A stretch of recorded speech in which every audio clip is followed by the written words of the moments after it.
Well, interestingly, certainly the data protection regulation reform, which is one half of the two changes coming, is probably the most hotly contested bit of regulation that the EU has had, I think, ever. It's gone through thousands of different iterations. So I think in terms of readiness, there's a real want and a realization we need to change our thinking. For example, one of the things that I think has been pretty clearly evident in times gone by is it's very easy for regulation to be a distraction. We spend more time just trying to achieve the regulation, and you think the purpose of the regulation was actually to have good security to start with. I think what's also occurred is we have had the luxury of learning from global experience.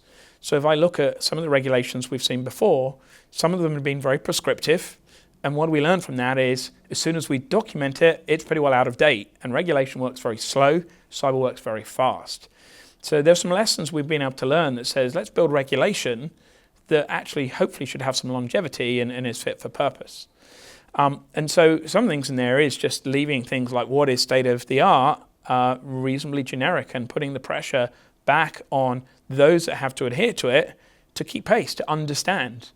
And so I think if I look on the flip side from an industry perspective, I think we get the rudimentary concepts. I think we understand why we need to do this, but I think in a good way it's challenging us to raise the bar in what we do and how we function.